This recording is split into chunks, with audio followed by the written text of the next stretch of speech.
Hello and welcome to Ellen Ruth Soap. I'm Ellen and today this is not soap, this is a butter churn, and I just wanted to show you all how the process of me making the buttermilk that I use in some of my soaps. That big butter churn holds a couple gallons of cream.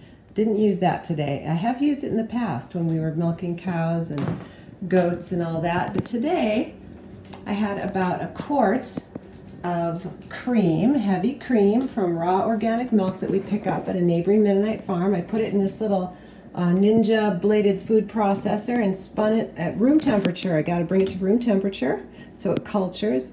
Spun it around for a few minutes, and there's the butter.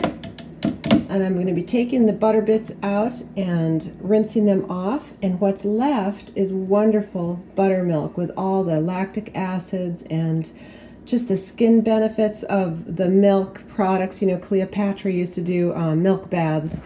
So I'm going to go ahead and get this pulled out, and I'll bring you back when we start working the butter and I'll show you the buttermilk. Okay, well, welcome to my kitchen. I'm not in the soap shop, and so here is my butter and buttermilk solution, or not solution, oh my goodness, I'm so used to making soap. My butter and buttermilk. So what I do is I get my quart mason jar back, and my hands are clean and washed. And I just strain off the buttermilk, and there will be, you know, little tiny bits of butter in there, but that's fine. That's just good stuff. But this is actual real buttermilk. And what you get in the store is cultured buttermilk. So what you can do is either put a culture in here. It's sort of like a sour cream type culture, a buttermilk culture specifically, and that will thicken it up if you want that. Or you can set it on the counter with some cheesecloth over the top and let it naturally sort of ferment and turn into buttermilk. And there's my wonderful butter. But this, I'm not going to thicken it. What I'm going to do is put it in an ice cube tray and put it in the freezer, and this will be for soap in the future. All right, here's just a couple of examples of soaps that I've made using buttermilk.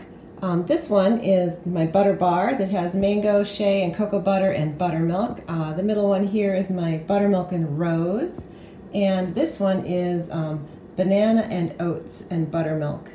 And they just make really wonderful, so many skin benefits to the buttermilk. I love using it almost as much as I like using goat's milk.